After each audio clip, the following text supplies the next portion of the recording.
hosted in Freetown. It was in Bones Island. In Bones Island, yes. Yes, where the presidents usually go there, Yes. And it's always fun. Yeah. Quite fascinating. Yeah, so introduce it here in Freetown. It will bring back the memory and I think the fun at the beach. So it's going to take place at the front of Chapter 1. Yes. Yes, so it's a 1 mile. They drive to 1 mile and then they come back. And I feel like it's going to bring some boost to these coastal communities. Yeah. It's going to expose them a little bit because when you go to these coastal communities, you see they're living in deplorable conditions.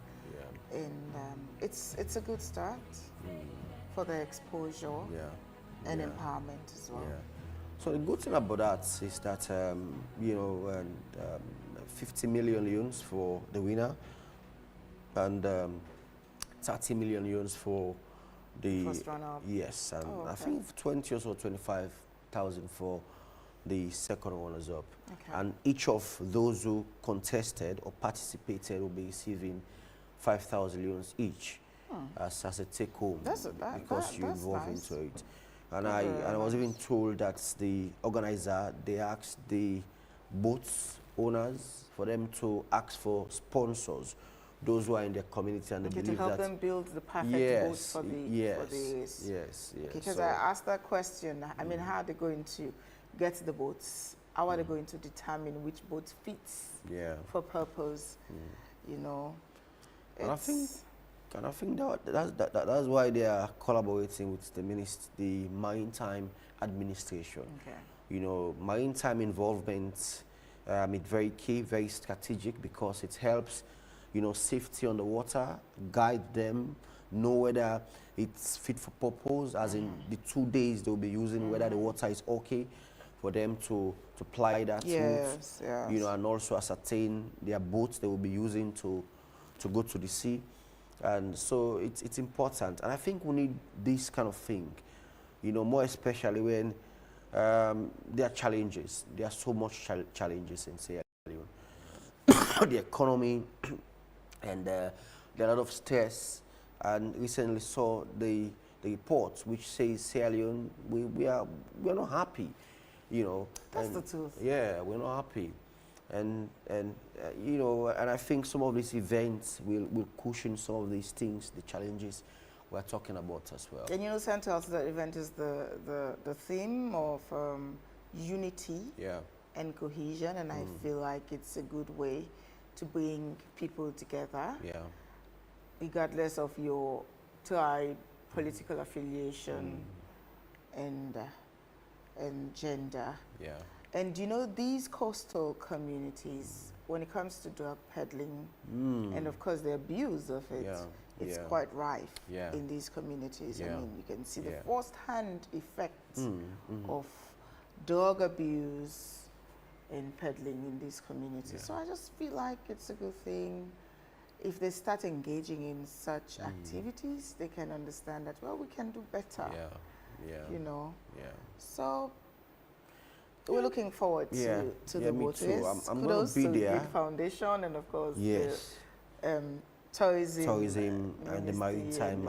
Yes. So I must commend Dr. Gapin for such initiative. Yes. And it's good, more especially when it's the festive period. I know many people who have places to go, more especially. It's a usual thing. Go to the beach, move up and down. It's just usual. There are not much activities. But I think with that boat race, it's going to involve other people to go to the beach to watch after church. I have a feeling that place is going to be packed. Yeah. Are they ready Yes. for the crowd control and all that? Yes, and because I think you're going to bring together all kinds of people in an open space. So they need to have a watertight security and of course ensure that they have enough personnel to control the crowd. So that it won't be chaotic. Definitely.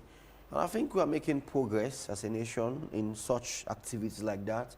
It helps the tourism sector, the coastal line, and also help changing the mindset of these people who think they have left out. And so they're excited, which I believe the both guys are very excited, because this is the first time, you know, they're going to participate in such competition, and they're going to make money. It's 16 boats, you know, and I think it's about 30 or so of them that will be participating in this, yes. Something has also caught my attention in the past few days. These boycotts. Oh, yes. The boycotts. I mean, the temperature seemed to be, you know, dying down a bit. I don't know if it's as a result of the meeting that the MPs had with the Speaker of Parliament. Well, initially, Honorable Bakarr was saying that that meeting had nothing to do with the APC's boycotts, and an attempt to sit down with the APC to talk about the boycott or how you can get them to come back to Parliament would amount to babysitting and pampering. So I don't know if the Speaker of Parliament is willing to pamper and babysit, in Bakarr's words, and babysit the APC. The APC. But let's see how it goes. Yeah, you know. My question is, I mean, how much faith will the APC have in any further dialogue or out-of-court settlement or agreement with this government, you know, considering the outcome of the tripartite agreement, which had even international partners as witnesses. They did sign. Yeah, of course. You know, and the leadership of the All People's Congress and, of course, the government itself. So if they can refer to that as a gentleman's agreement, what would they call this? So, you know, so that's the problem, because I listened to what the Speaker said. He quoted their sections that and which the APC also need to consider going back to Parliament. And, you know, and the Speaker was bold enough to say that we're going to implement the rules and regulations. And it's important because he said he will update the President on the outcome of the meeting. That does not mean that they're going to strike negotiation, because the APC concern is that the President should do the withdrawal from the ECSL boss. But the process of, you know, removing the ECSL boss, it's, I don't know, you're a legal person, I don't know, it had gone through Parliament, approved by the President, and gone through Parliament, approved by Parliament. I don't know. I don't know. It's tough for members of the opposition at the moment. Yeah, they're I don't in know. a really not too good position, because the loss is one thing and they're asking for another thing. But again, I feel like somehow those who have the upper hand should be magnanimous in taking decisions, because if you're up, you're the one that reaches to the person that is down. And as far as we're concerned, if you're in governance, you have the upper hand. So you should be more magnanimous. I know. I think they should find a way to resolve this. Quick as possible before it's too late. They should find a way to resolve this. And it's affecting governance, because there are laws are supposed or wanted to pass in Parliament, and the opposition also voice needs to be into it. And that's the challenge. And someone was telling me that it's always the opposite, whether the opposition are a bit selfish, they're thinking about yourself, because there are a lot of challenges. The economy is bad, you know, and we have things are beginning to increase.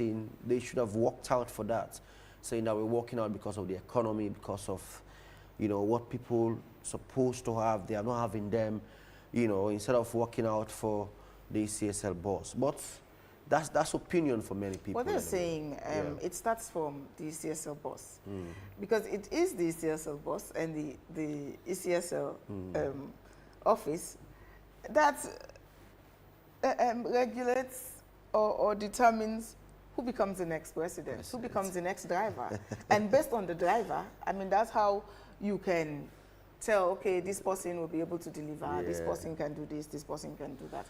So I think they have a point too. Yes, but if we consider the problems that emanated from the 2023 elections, that's what we're still dealing with. Yeah. I mean, they're still not being resolved. So I feel like it would be best if both parties will get to a point where they will put Salone first and understand that, I mean, let's correct the wrongs of the past so that the future would be easier.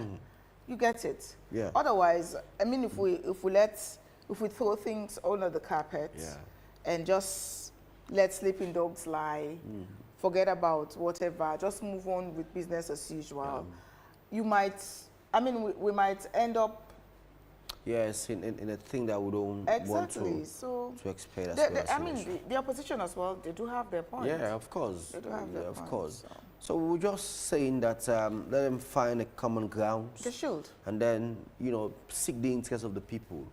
And because the back and forths, it's almost going to 3 years, you know, since after the June 24 multi-tier elections. And we have not been having, you know, headway.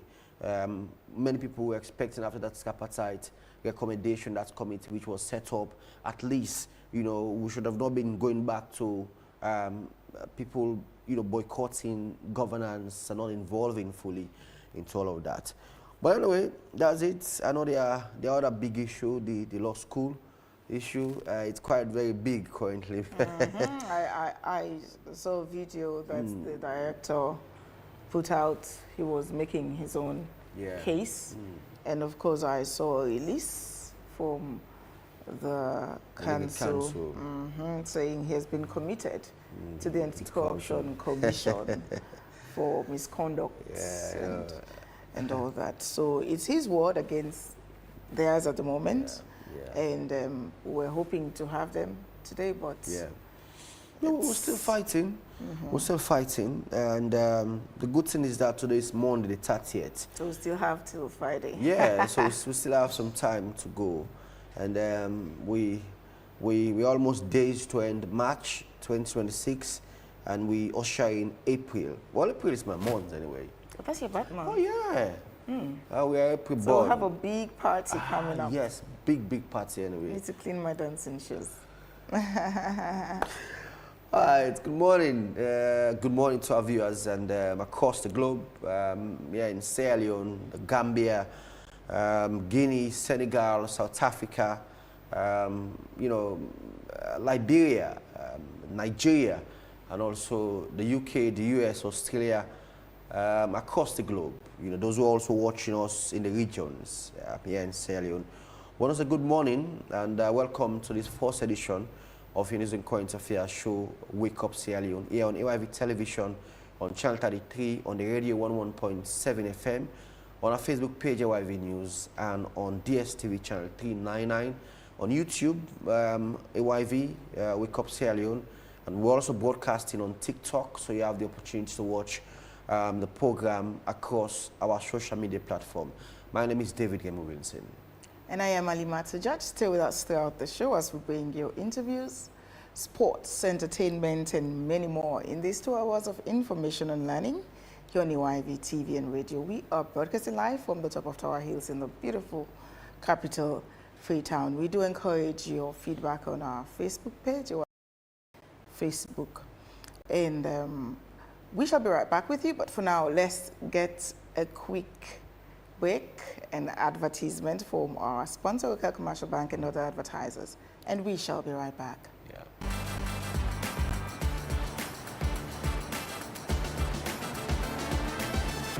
In the heart of Sierra Leone's dynamic rhythm, Local Commercial Bank is your beat to a brighter financial future. We're not just a bank, but we're your financial partner committed to your success. We've got the financial tools you need to rise higher. Our team is here to serve you with speed and a smile because your time matters to us. So, are you ready to unlock financial prosperity? Highlighting key banking services such as Keke loans, Combra account, fixed deposits, SME loans, internet and corporate banking, from savings that grow your dreams to loans that fuel your ambitions. Demonstrating fast and friendly customer service. Showcasing cutting-edge banking technology and ATMs. Access your money anytime, anywhere with our state-of-the-art technology and a network of ATMs. Our Rokel SIM Copper app puts banking in your hands, where you can pay for EDSA, AfriMoney, Orange Money, and pay bills including school fees and make transfers to other bank accounts. Remember, you can also experience Rokel e-banking today. Then join us now. Visit any of our branches or explore our website. Rokel Commercial Bank, your bank of choice. Sorry, Carl, go see some business partners. You didn't give me my money, Michael. Can if I can say you give me this capital and not to Indy.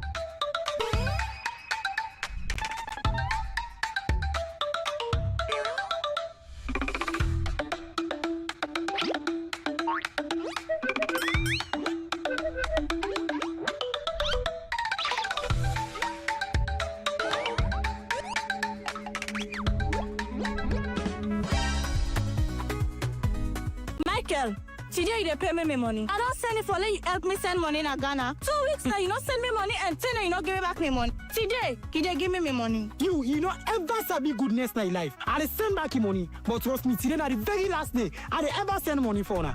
I don't need your help because I don't know so with Afri money. I they able to send money. Now Baku Africa countries them. With Afri money, we able to send money to over 10 African countries, whether it's Ghana, Gambia, Liberia, or Kenya.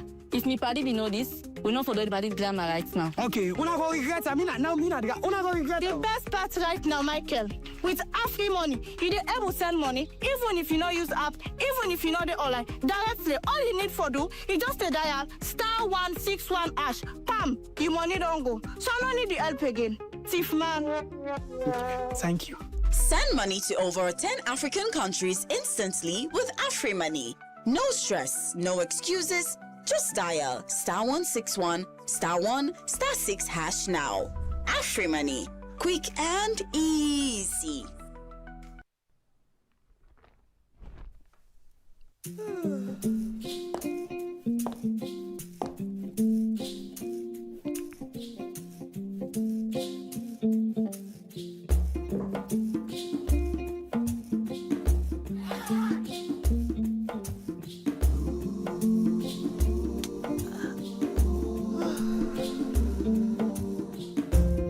Good to see your face again.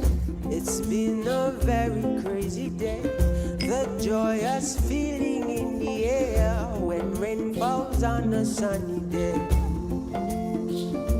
Happy, yeah. Let the stars, let the roll. Enjoy life's little pleasures with Maltina. Maltina, share happiness. As mama, I always want waiting best for me picking them, especially when it comes out waiting them for eat and drink. Now this make I always they choose Sarah juice because they make come from with local foods them and nutritious and it gets less sugar than the other drinks them. Not to me say so. We lab test show say Sierra juice gets 50% less sugar than the other drinks them na the market. Because we mama they know waiting best for we picking them, now you make we always they choose Sierra juice. Sierra juice and nutritious, a healthy and it's sweet. Sierra juice, not the taste of Salome. Fellow Sierra Leoneans, on 8th August 2024, Statutory Instrument Number 8 of 2024 regarding the conduct of nationwide population and housing census was successfully laid in Parliament. On 29th August 2024, this statutory instrument became effective following 21 days from its laying. Therefore, in line with the decennial census calendar, I am pleased to announce that my government will conduct a nationwide population and housing census.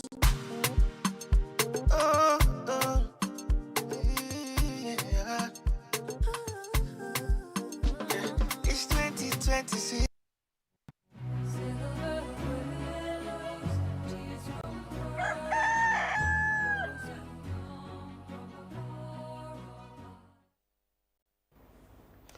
All right, welcome back. The show is Wake Up Sierra Leone here on AYV Television, on Channel 33, on the radio 11.7 FM, on our Facebook page, AYV News. And drop your comments and we'll definitely find time to read it. You can also watch us on DSTV, Channel 399, and YouTube, and also on TikTok. Coming up in the program today, we shall be discussing the outcome of the meeting between the Speaker and the opposition APC leader in Parliament on their return, among other things. I'm also going to be discussing the controversy surrounding the resignation of the law school director, Dr. Bakarr Bangura, on allegation of misconduct, among other things. So you can drop your comment on our Facebook page, like I said, AYV News, and also watch us on Channel 33, on DSTV Channel 399, and also on our social media platform. But let's take our first topic, where the Council of Legal Education has referred the director of Sierra Leone Law School, Dr. Bakarr Bangura, to the Anti-Corruption Commission over series of allegations, including financial misconduct and sexual harassment. In the statement issued on on March 27, 2026, the Council said an emergency review revealed widespread irregularities under his leadership. This includes allegation, authorities, students' admission, inappropriate handing of funds, academic malpractice such as grade issues of allegation, breaches of procurement rules, and unlawful staff appointments. Dr. Bangura has denied the claim, described them as a targeted attack of the judiciary. He also alleged harassment linked to the current CJ, Justice Commander, and named other legal figures he believed oppose him. The case has raised concern about governance and accountability within the education sector, particularly issues of sex for grade as investigated being. Many see the outcome as a key test of transparency and reform Sierra Leone's tertiary education. We'll definitely be joined by Emmanuel King, but first let's bring you a Facebook Live video by Dr. Bangura earlier this week. Good morning, my Sierra Leonean people.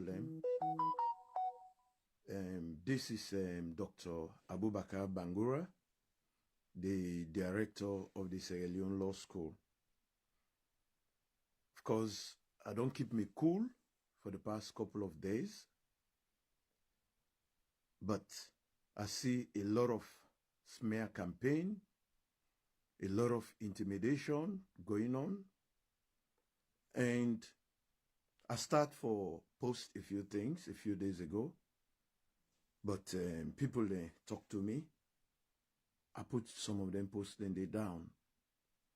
But the people way they fight, they know they relent in their smear campaign in a whole lot of things. You see, for me, it's not about the job anymore. It is about reputation. As I talk to you now, I've been in hiding for the past 2-3 days because of the intimidation. The current Chief Justice sent people in my house. Of course, the house where I occupy is Abide. because that's not the house of in the current Chief Justice, na get the house. So it take advantage, they send people in at the house for go harm me, send waiting for arrest me, for do this or do that. And now it's not about the job, it is about reputation and it is about my own life. And in the Chief Justice, they boast to people, say, I get luck with they not meet me. Even for be meet me, waiting for don't pass by me. The guy, they talk like a dictator. So now, I've been waiting, I've been on keep me cool. The reason why I keep me cool, now the reason's best known to me. But when you have very diabolic people, they try to do everything possible for bring you down, bring your good work down. First of all, from where I become director in a law school 4 years ago, from day one, there has always been a fight. From day one, people have always, 90% of council have always been opposed to me progressive ideas. And these current members of council, like Floyd Davis, Tuma Jabi, Alusain Sise, then tenure don't expire for long. And these people, I don't inform the CJ, I don't inform succeeding CJs before this and now, say these people in time don't expire and will forgo by the rule. Even the man where they represent the Ministry of Education, pastor, in tenure don't expire because he came to council when the Ministry of Education was just one Ministry of Education. When the ministry was divided in the Pastor Safode, in the Ministry of Education, basic education. So we supposed to get somebody from tertiary. So these are the things they always have been on the push, and these people are not happy. But now, probably, I might not have enough time for do this video, live videos. Let everybody, may they not say a journalist or whatever, may they say it from my mouth. Make I just address a few issues. The main key issue where they go on a law school. I resigned peacefully and quietly. I give 3 months notice for end on the 30th of June. But so that whatever investigation they get for do, then go don't do them within that period. We get a smooth transition. The school not going to be disrupted. I not copy nobody so that the information will not be leaked to the press. I send the letter directly to the Chief Justice. Then on Saturday, I resign on Thursday. Last week Thursday, I tender my resignation. Friday was a public holiday, pray-day. Saturday, journalists then call me. They say they want to get me on side of the story. I say for waiting. They say they were approached by 2 council members. We tell them, say they don't fire the director because of over-admission and blah, blah, blah, blah, blah. I tell them, say, me not the comment on council matters publicly. They ask for the building. I say, if you want to know anything about the building, we go na NPPA and find out if procedural due diligence was followed. So that issue done. On Monday, in fact, as soon as I get that, I text the CJ straight. I tell her, say, 2 council members there don't approach the journalists then. And these 2 council members are Floyd Davis and Tuma Jabi. They approach journalists then for making them publish false and defamatory matter. I say, and when I resign quietly. So we not go disrupt the institution. I say, and I don't even give reasons as to why I resign. I just say I resign because I want to explore fresh challenges so that we maintain the integrity of the institution, the smooth running of the institution. Now, I went to the office Monday morning. I come out jog early morning so I can come to the office for change. Then me register Mr. Lavalley, Daniel Lavalley come and meet me. Daniel Lavalley tell me, say, CJ call him very early in the morning. He tell and say the director don't resign for the 30th of June. He say, but then all emergency meeting after I send me the director sending resignation. So during that emergency meeting, then decide say therefore Fenway for counter the public the public reaction, because the public then go see within the director of the law school they do. They don't see a building where the director begin a little less than a year in look waiting don't in the 37 years of the law school. So then go, the public backlash will be great. So in order for mitigate that public backlash, they don't decide, say, let the director left immediately. So then we can get a meeting with the staff members on the same day, that was this past Monday, and also talk to the student them. So when he tell me, I shock, I said, but me resign for the 30th of June. I say, okay. It was a painful thing, but that day I've been just get for pull all my things in our office. If I'm at Ghana must go there, I take from exams, begin pack me things in, just bundle them and leave for avoid the embarrassment where these people plan. It was very painful. In fact, tears then come on my eyes. I say, with this service, dedicated, selfless service of 4 years, if these people would treat me so, I say, so definitely, I just left. As soon as I left, they put out information, say the director has been suspended for admission malpractice and everything, which is stupid. It is something I'll come to address later on. They put them out, tell people that because me resign quietly and not copy nobody. It was just the CJ. In fact, Said is saying that the first person for put an IBA. Said is say get grudge. Because I get one thing, if I suspect say any teacher in paper leak, that paper with the council land and go take the exams back, and we go remove that teacher. So Said in paper leak last year. And there was information that he was responsible for the leakage. So we cancel the paper, student and take the paper, and we remove an law school. They call it big thing. So that's another issue. Now, the CJ in people in council member there, including Tuma Jabi for the record, she hardly attend council meeting. He only attend council meeting where he wants something. So Tuma Jabi, they all with Floyd Davis. Floyd Davis, me and the CJ removed Floyd Davis from teaching at law school. That's why he's not teaching now. Because of the numerous sexual harassment allegations and information, leaking information to the public from board of tutors to students and everything. And I get all those evidence against Floyd Davis. Yeah, against Floyd Davis. I said, so all of these people, they all been done conspire. Floyd Davis was looking for a grudge and everything. But before this time around, Tuma Jabi came to council. That was on the 5th of December. Because the Chief Justice, when he called me repeatedly, Director, we need for meet for the call to bar, let we know the preparations. I said, my Lord, everything is in place. We no need for meet, we're so busy. He said, no, we need for meet or whatever, let him know na first call. I said, okay, Lord, meet. I call meeting. Tuma Jabi attended the meeting. Now the Tuma Jabi can present a request na council. Say the in want make them give a piece of land na the Leone Law School land. The one bill in secretariat when a manifesto promise.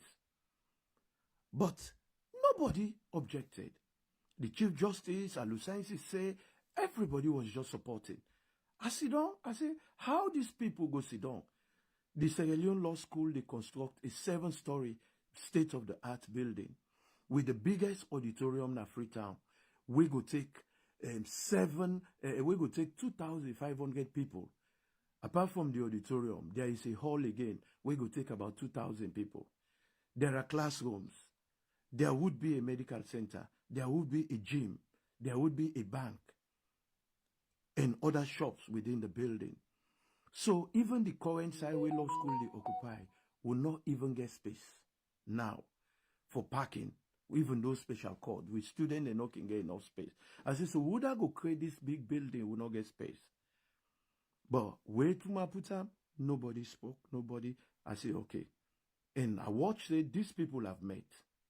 Yeah, these people have met and have discussed and have agreed. So the CJ say, all of a sudden, let us all go watch the land. We went to the land, we watched the land, then we claim up. Now the first time CJ go see the hall, the auditorium, because I used the opportunity for show them the hall and the auditorium.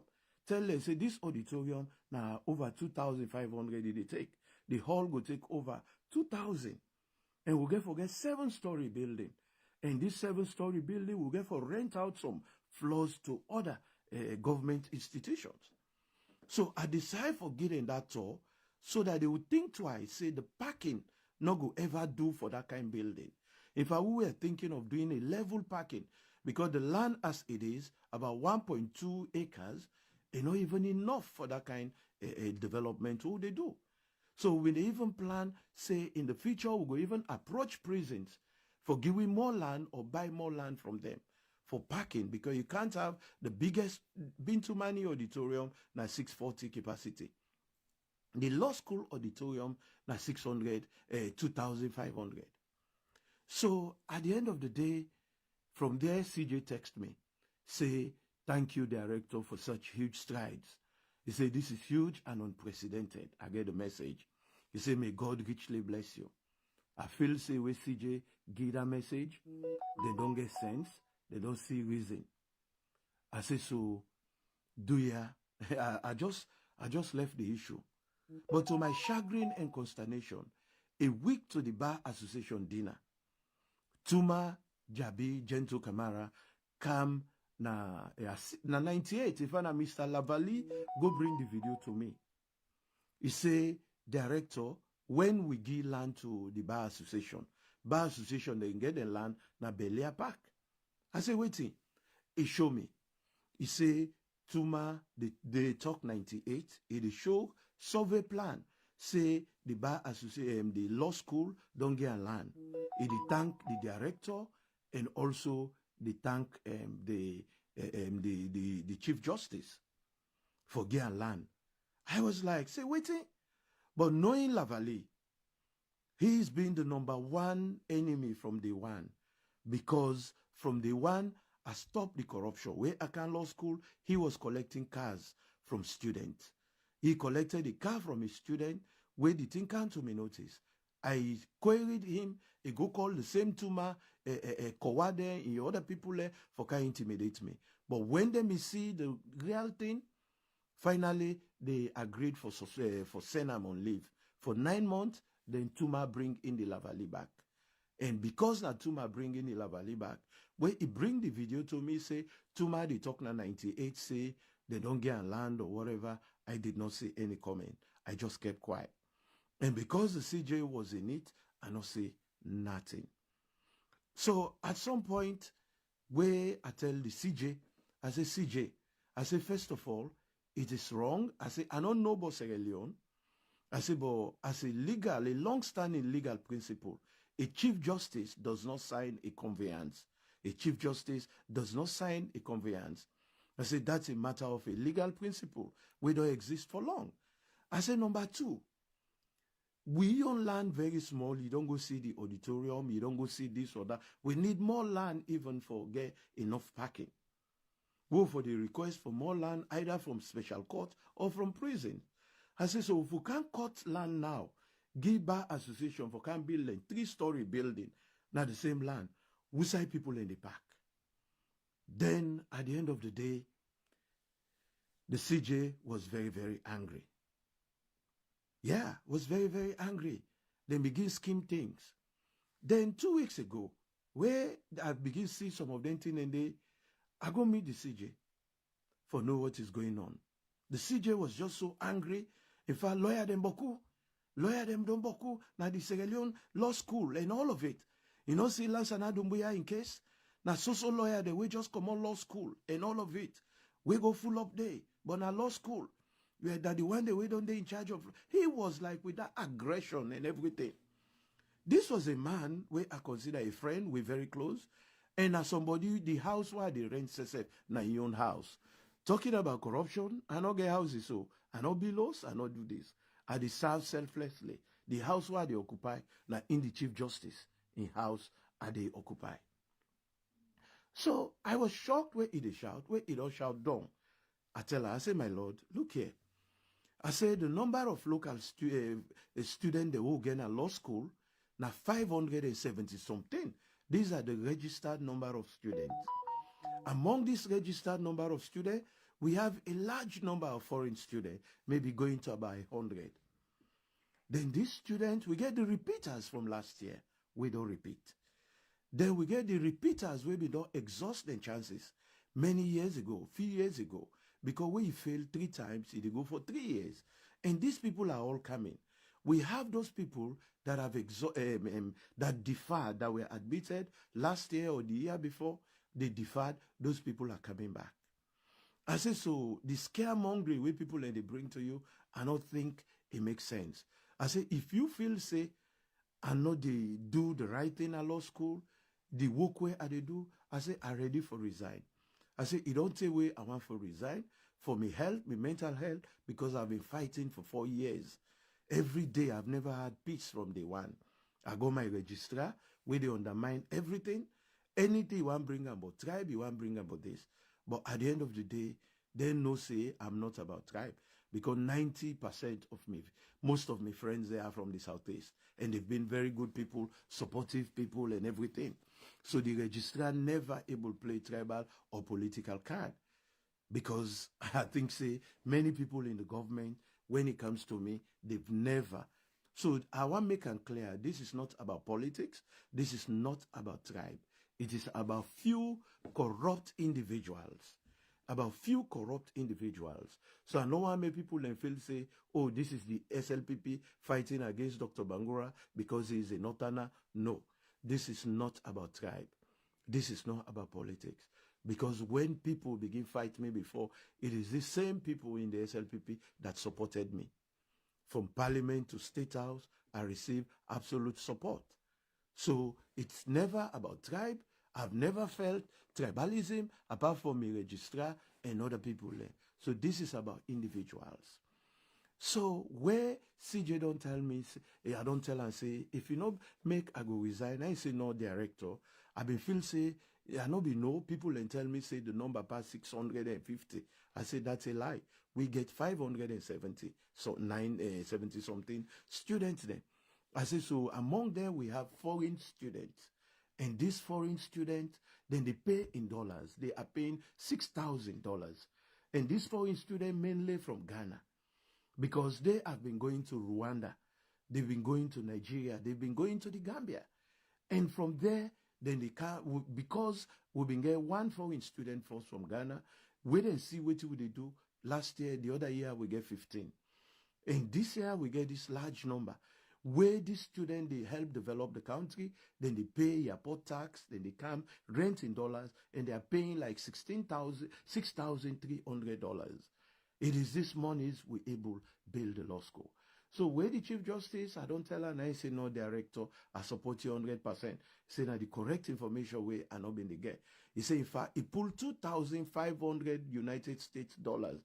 He give me in an envelope. He said, director, this is my contribution to the building of law school.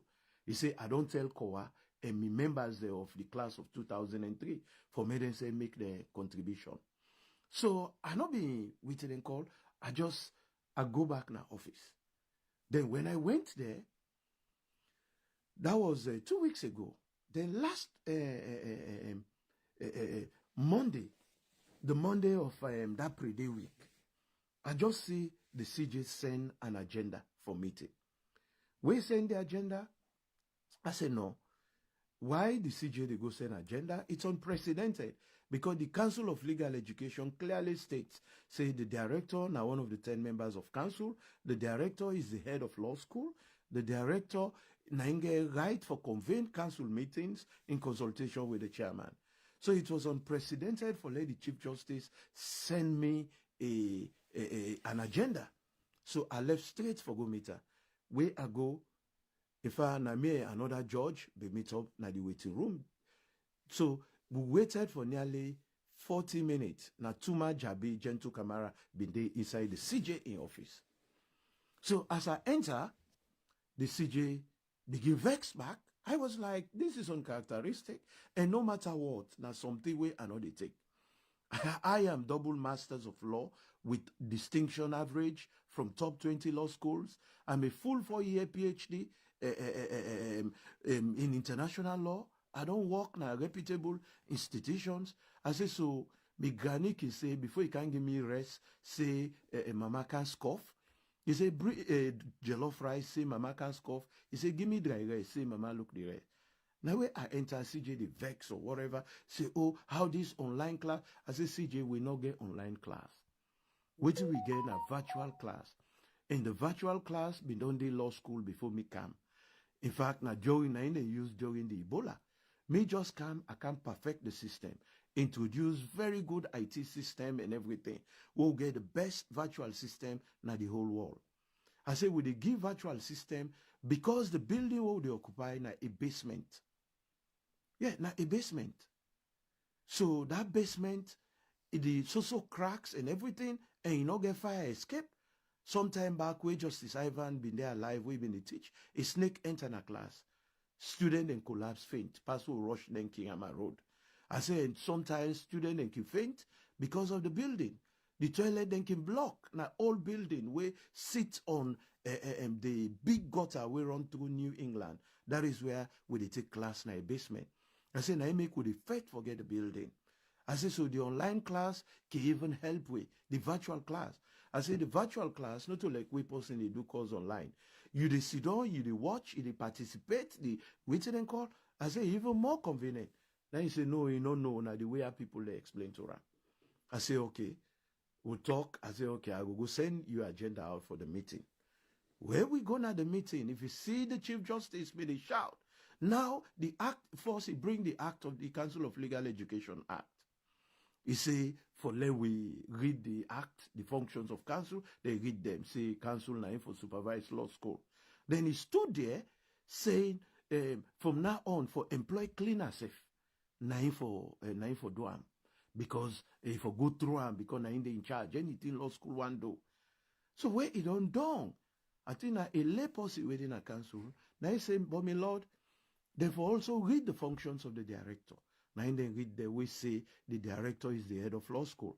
The director is responsible for admission. The director is the secretary of council and one of the 10 council members. I not respond. Then from there, Floyd Davis came with a 4-page booklet. Say these are questions or things there. It's like they don't get their own meeting before they come, as usual. Floyd Davis come with a grudge. Because at some point, while we pull Floyd Davis, at some point, Floyd Davis, after board of teachers meeting, he go tell his girlfriend when I student in a law school. He tell her, say, that his girlfriend pass, him paddy fail. So that him paddy been get some business before with a judge. The judge run go, the paddy begin blackmail that judge. The judge run go CID. Where he go CID, CID call me. Pass way, I call the student, I call the, I explain to them, I say, this tutor not fail you, look your paper. I say, I develop a system in law school for prevent victimization. 1 week to the exams, I dey give the student the examination numbers when nobody, no they know past the student. So I say, so that tutor not even know your number. I say, so he not victimize you. I say, maybe this paper what they see, now maybe marker, if they get low, waited and call mark. Then that issue was settled. So because last year, Floyd na the person, when I sit down a board of teachers, now they text people there. Yeah, we get videos because we saw they sit down, like there are cameras everywhere. I get waited and call. Floyd, as he come, as he see, waited and call. He get one or two students the way they use as pimps for begin harass other students there. Those students and afraid they come to me with the complaint, everything, they show me the text messages. Now all this information I presented to the CJ last year. And this same CJ, now he tell me say, Justice Commander, he say now he and Floyd they at the same church. In fact, Floyd Now one of the people we been the undermine at the church there. And now they rikishi life there again. So it in the commander decide for pull Floyd. Then so Floyd get a grudge. So where Canada Council that day, Floyd na the number one person we been the first let this building not everything up. Guy from the idea Floyd was opposing, looking for all sort of things. So the first thing we Floyd can wait, say Floyd, director should have explained to council about the procurement process. In the teach procurement now IPAM, well, we not follow procurement and this or that or whatever because council no make. I tell her, I say Floyd, if you teach procurement, I say, hey, then you know, I wonder which they teach because you don't know the process. From the Procurement Act, the head of entity, Naina, the chairman of procurement. And we get a procurement committee that I inherited. I say, so that procurement committee followed all due diligence. And even NPPA, right, we they approve, give no objection. Approval, we say procedural due diligence was followed. I say, so if they can't bring this now, the building don't go to almost more than 6 stories. We don't begin use the hall now the school day. Now they will use for we first terminal dinner. Now they will don't begin use for the test day. I say now, they talk about how we go raise more money for finish this building. Now they bring back for put everything behind. I think for your information, say last year I received a letter from ACC, Anti-Corruption Commission, we say an anonymous report was sent regarding this law school building, everything. But having conducted their investigation, they concluded that there was nothing to answer. That we followed all processes or whatever. I say, I bring that issue in a council and the person will write to ACC by then, it must have come from council. I say, so now I don't need for go through. If you get problem with the procurement, go check with NPPA. We submitted everything. That meeting, the way how they went, they were like, oh, the list of admission, we need for go. The first list will pull. Now the student, then they no more. The other student there, where they go drive there. Now, Mr. Kowa tell us, he said, this go bring problem more. Now I tell you, I say, when I know, say, apart from that list of the first one, the way we had made, there is also the list of the Sierra Leonean diaspora. Sierra Leonean, the way the UK, the other country, the way apply. Then we get those Sierra Leoneans who have been sick or travel, and they wrote to us where we conducted a virtual interview. During the virtual interview, we asked them questions similar to the exams. They would grade there. I say, you don't know, say, we've done this for over 4 years. I say, when I forget that, when I forget, say, there are other students. But the way Tuma and Floyd went to that meeting, and Tuma begin talk, we don't talk, he talk threatening back. Oh, this, if I hear I'm from outside, you wait I go down. I was like, how I go down go study, work all these years for can't sit down, now then kind of situation there. I say, you know what? I would not be the type, because from the time where I became director 4 years ago, even with the intimidation we don't go on the past couple of years, I've never spoken to the media. Because I know why. I've never spoken to the media. Because I want to maintain the integrity of the institution. These same people, they don't try for blackmail me, use a student for blackmail me, only for later, last year, for make them get the council, for take a resolution, say the student, then for write apology letter to me. So this time around, when me resign and not talk nothing, they went about giving information. The other information, say the director admitted boku student them, and the go up in separate account them, where then they go pay money. These people are stupid. They have nothing. If they been get sense, then go sit down, wait person resign. When I institute an investigation, call institutions there, independent people for investigate. But a whole Chief Justice of Sierra Leone for go address tutors, tell them, say the director admitted 730 students, and the director opened separate bank accounts. We say the director, they put their money then they. And he go back, spread the information we get from Mr. Lavalley, say me only paid 2.6 billion to the contractor for the building. You know, that's gross stupidity, because how person go embezzle money, then the building, they go up rapidly. And for the record, we say all this thing come out. 2 weeks ago, the contractor put up the sign at the building. The signage, we say building project title, they say construction of the Sierra Leone Law School building. Funding partners, we put the government of Sierra Leone and the Sierra Leone Law School. Whether the government, we've not received a single cent from the government, from the Accountant General. Everything about that building has come from the Sierra Leone Law School and a bank loan from Zenith Bank that we repay back from the same school fees. So like for the past 4 years, we barely receive subvention, little or no subvention. The payment of salaries, including my salary, from where I became director up till now, 4 years ago, I have not received a PIN code. My salary and the salaries of all staff members, but two or three people, nine government, they pay.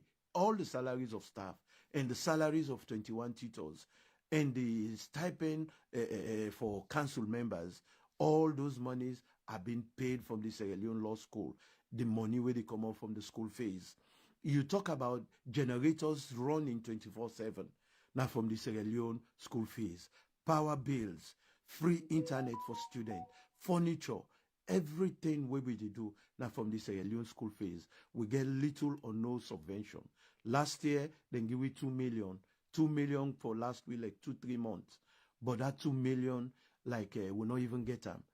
Now this year, they even reduced the subvention to 500,000. This is something where I don't talk na council. Tuma was in council. I said, Tuma, if you go Waka, you get more than 1.5 billion for the Bar Association, we're in a private entity. Why the law school with this big project will they undertake? We know they get subvention. Instead, they reduce the subvention where they may put on paper, we know they get to 500,000. I say we monthly bill it past 500,000. So for the past 4 years, I've been running the law school purely on the fees collected. So what's there to embezzle? There are times where I go make me to go without salary. Where contractor they threaten for stop. We go pay if not 2 billion. We go pay about 2.5. Because this building, I'm my own baby. I was just waiting for finish this building. So I go left.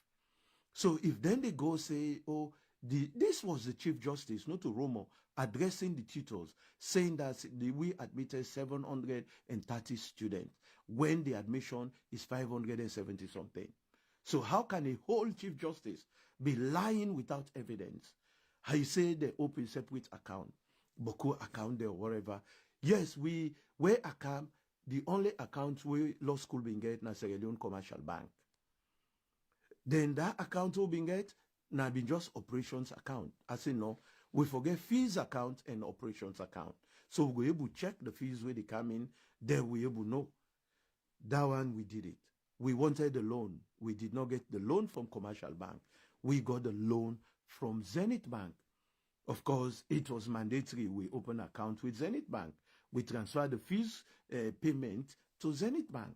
These are the accounts. We get the loan account, we get the fees account and operations account. Now Zenith Bank. So this is where they pay fees. Then we also get another account. We be last open an account now UBA. All this account not dey na Bakarr Bangura name, it dey na Sierra Leone Law School name. Where a student, anybody go pay, it bring receipt to this account. To the finance, then in processor. So that one is very clear. But for let the Chief Justice say, may open personal account within the pay. Because he's just looking for, then they look for everything. Because Tumaja be so desperate for launch their own building project, now the law school land in April for meet up the Bar Association dinner. Because then in greatest manifesto promise. And that is something we may not go do. Posterity go judge me. In the future, people then go can rent the hall, rent the auditorium. Then go say, this auditorium is big or fine. But this person know the thing. Me come on overseas. Now they are study, now they are work, now they everything there for me. How I go come Sierra Leone, I can't build big auditorium, then there is no parking. And that is something where me not go sign on to. My people, this is the reason where I resign. And why I resign, I do it quietly. I only wrote to the CJ, say I did left on the 30th of June. So we don't do everything. There will be a peaceful handover. But these people came and said, I for left immediately.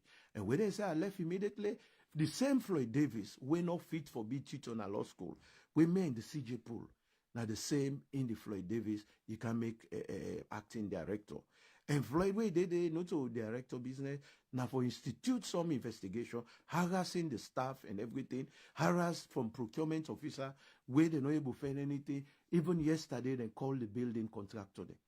Now in the building contractor, then go tell them, say, the director don't pay over 68 billion. That is, with variation, we don't pay over 60-something% for the cost of that building. So I think they were shocked because how, that's a contradiction. These people should be lawyers or judges. How you go say, I feel say that they investigate construction or building, where they see work, they don't give money, work not they go on. But how you they go investigate because the work they go on successfully? Yeah, the work they go on successfully, rapidly. You see, this one, I don't show restraint. I not in the talk. But a lot of stories that are deliberately put out by the Chief Justice. And he threatened my life, send people in my house. So at the end of the day, I decide for do this live video. It's not about the job anymore. I get for protect my reputation. Yeah, I get for protect my reputation. So they are doing everything possible.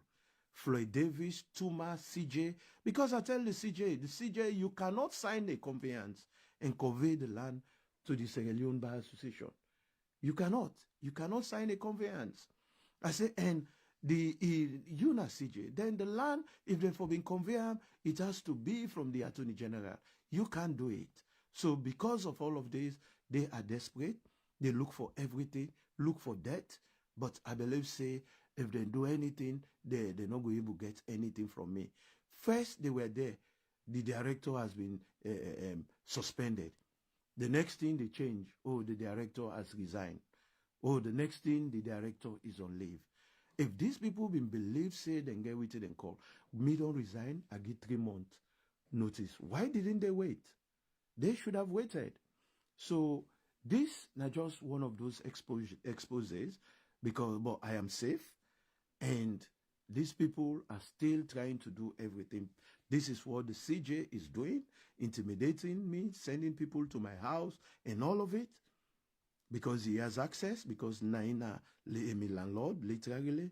So this is it, and I go update you now as time goes on. I have never given a media interview or anything since I became director of the law school. But I am saying this out of the kind of frustration, see the total abuse of power. That is why I am saying this. Thank you, my people, for listening.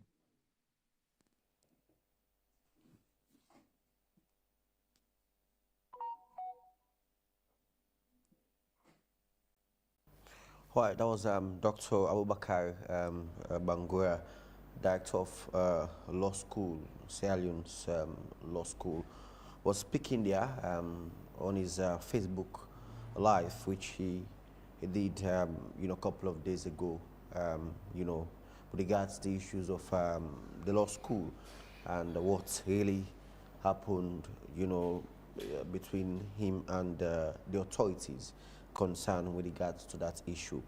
Well, this morning to delve deep into that conversation, and we have Emmanuel King Esquire, and is here to give his own opinion with regards to the matter. King, welcome to the show. Yeah, good morning. Thank you for having me. Yes, and we also have Honorable Ben Alpha from the Oppositional People's Congress APC party, and is here to talk about the outcome of the meeting between the Speaker of Parliament and the Leader of the Opposition, Honorable Abdul Kagbo, recently in the office of the Speaker with regards to They stay away from Parliament, among other things. Honorable Ben, welcome to the show, sir. Good morning. Thank you for having me. All right. Let me start off with you, Emmanuel. You heard what Dr. Bangura said. 40 minutes of video, Facebook video, was made by him. And also we've seen several press releases from the council, the bar association, and all of that with regards to the issue. The allegations of sexual harassment, misconduct, issues around the financial issue, so much with regards to this issue. But what are your genuine opinion with what is happening currently? Well, by nature, this is the appointed time for these issues to come to light. This is the appointed time for these issues to come to light. These are issues that have been festering underneath for quite some time. And this is an opportunity for this nation. I have said it's an opportunity because accountability should take preeminence in this issue, or we find ourselves in a situation where we have another unresolved scandal. Because these particular issues are very, very grave and very, very serious for the legal profession in this country. The video of Dr. Bangura is all over the place now. Everybody has listened and understood the issues that he has raised. However, there is counter allegations from members of the General Legal Council, especially the CJ, who is a chairperson of the council. We have seen the official correspondence from the council and the allegations that they have levied against Dr. Bangura.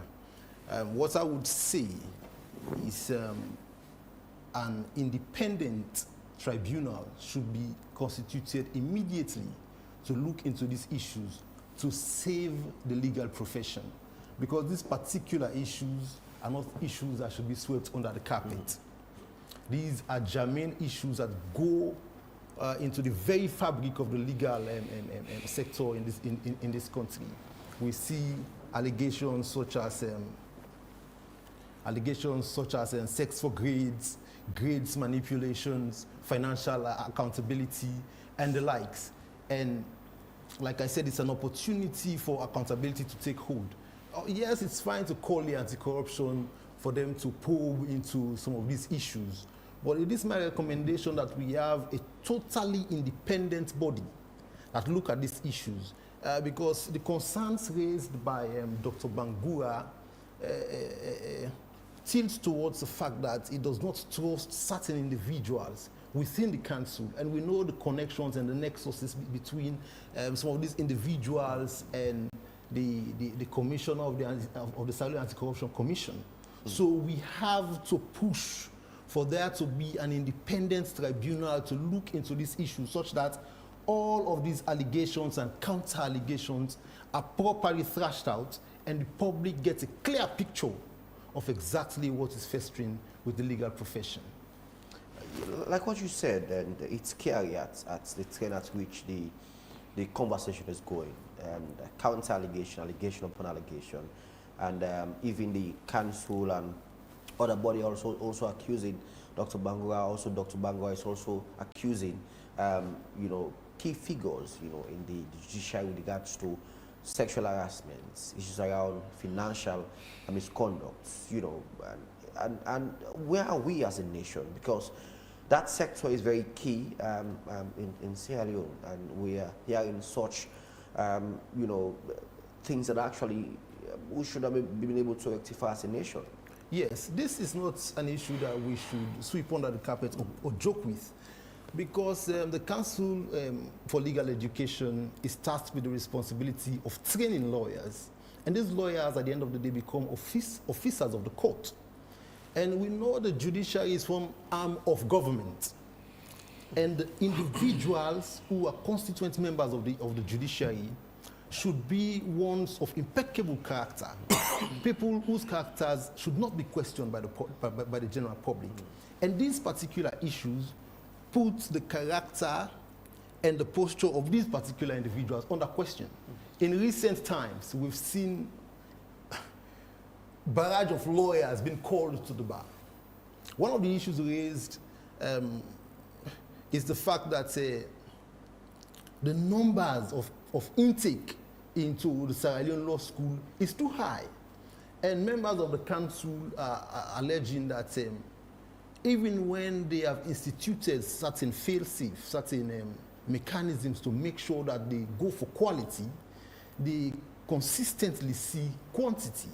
For example, this particular academic year, they were looking forward to admitting only 380 students. As it stands right now, there are over 710 students at the Sierra Leone Law School. And so these are some of the challenges.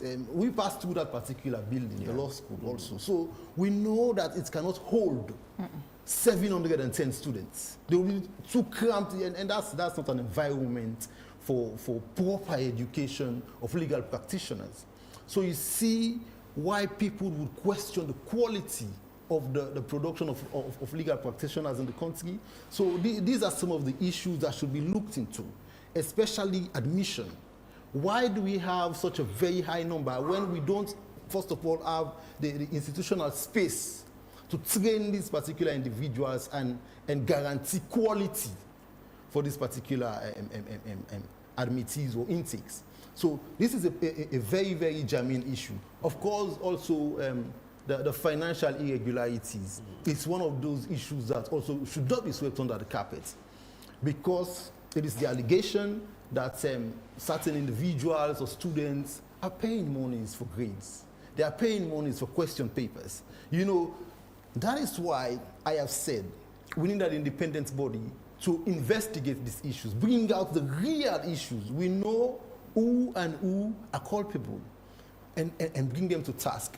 Now, the certain members of the General Legal Council are pointing fingers at the director.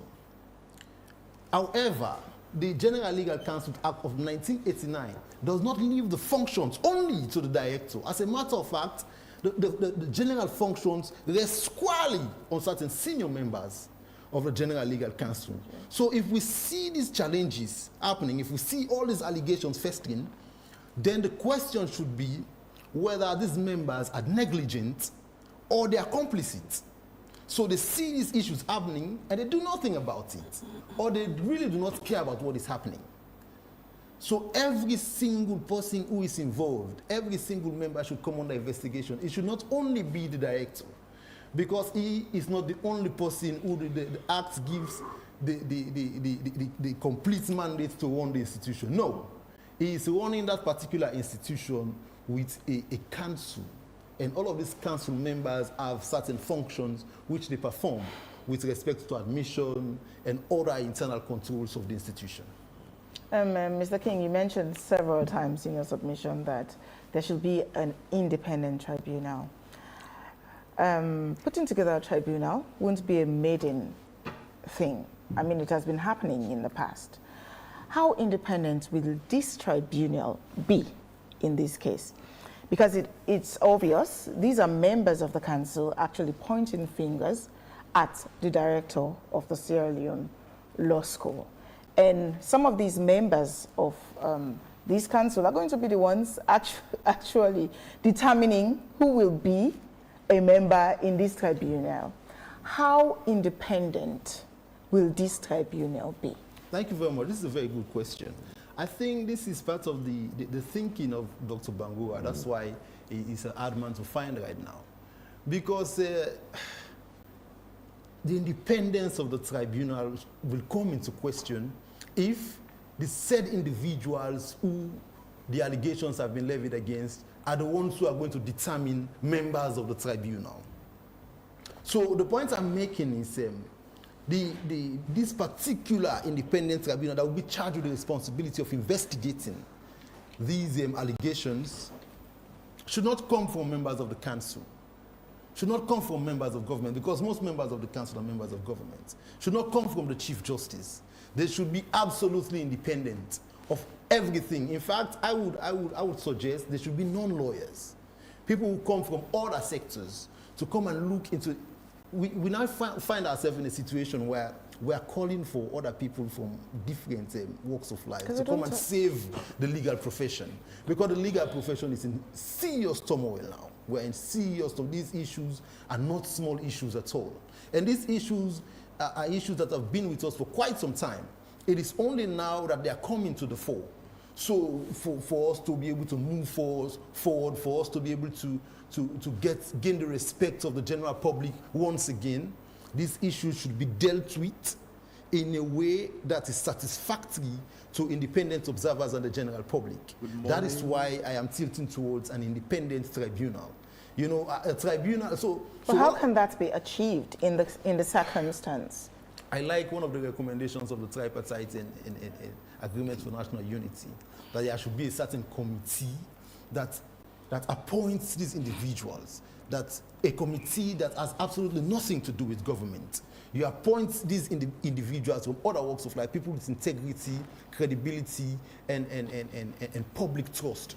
Individuals who will be able to sit on these issues and not have any interest at all, only to serve the national interest, only the interest of justice and the rule of law.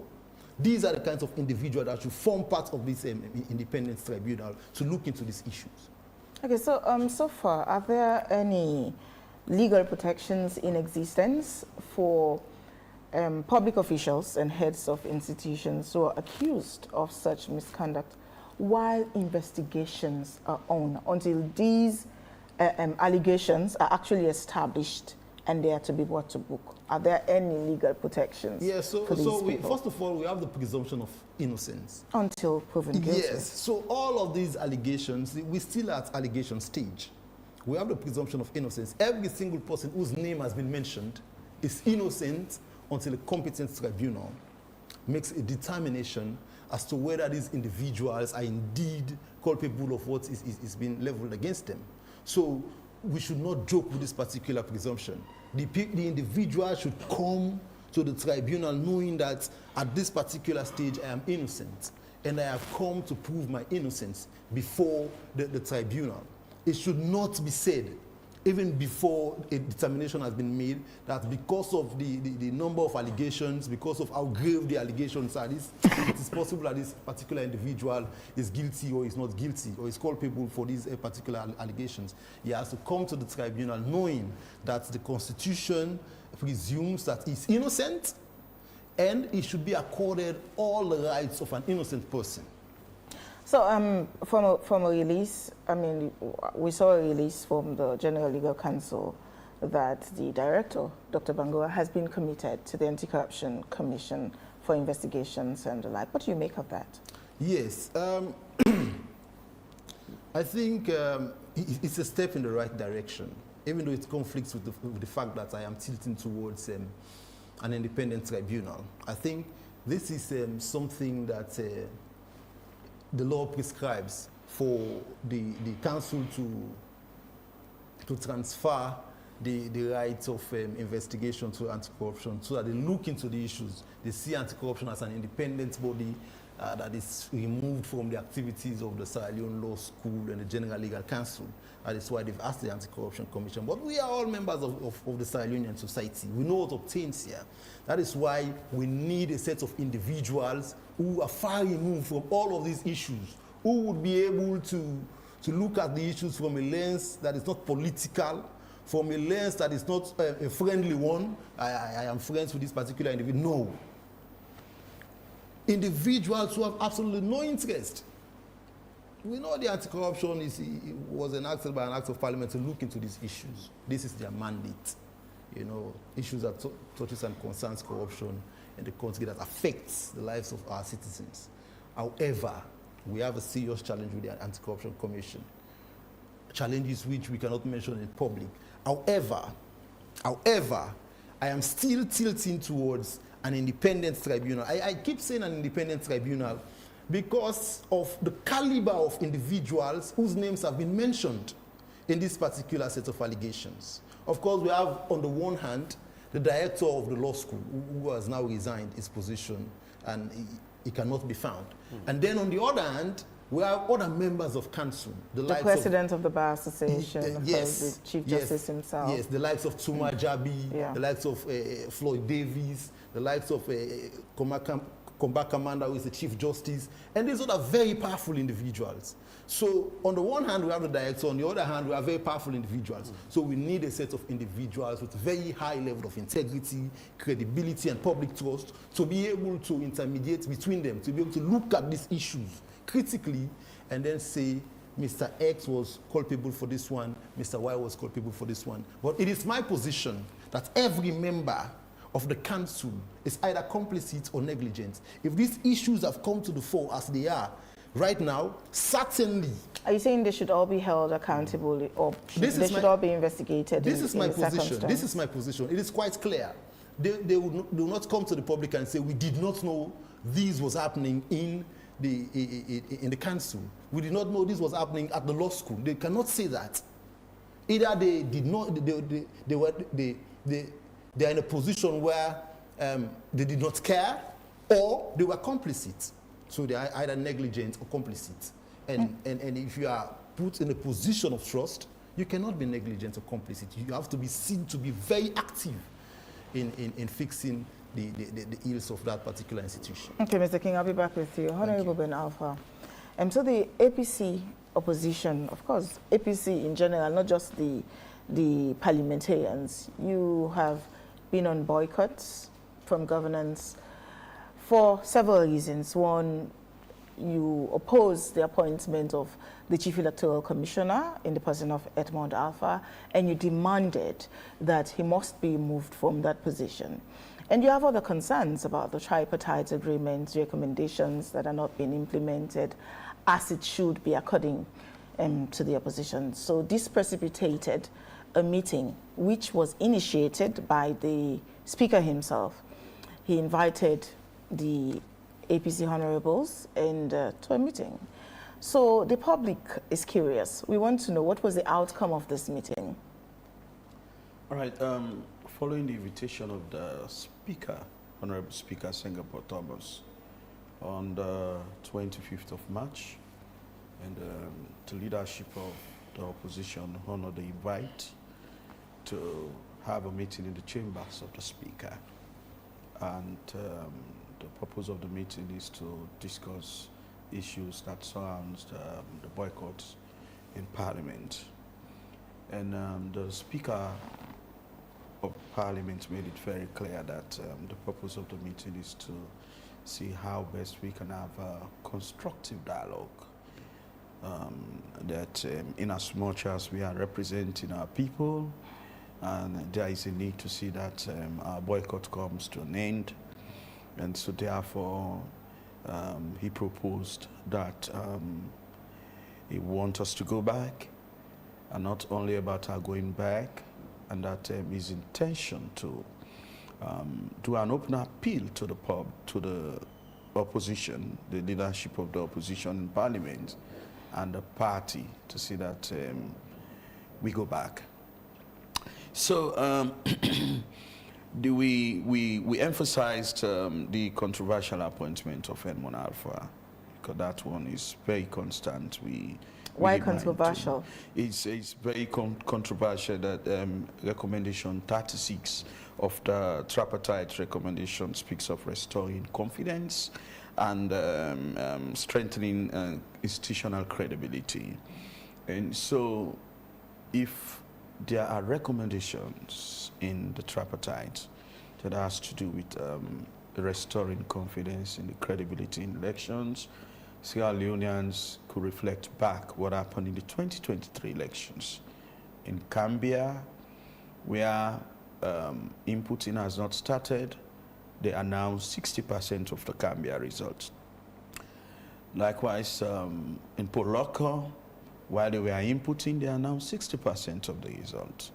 And the 2023 election was widely condemned by local institutions, local observers, Sierra Leoneans who voted, who said their votes were not counted, and also, moral guarantors or international partners who gave their concerns on the elections.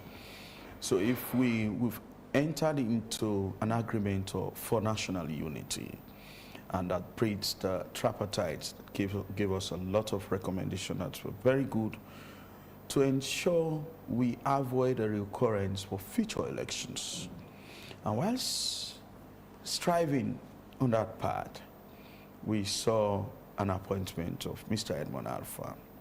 So we said this is a stopwatch movement. Just like they said they have written a letter to the opposition for consultation.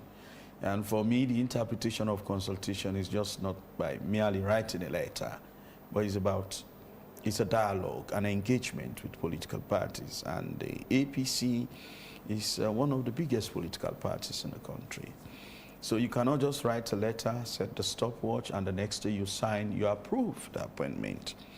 So we made it very clear that our stance is static to ensure either they relieve him again of his duties or he resign honorably.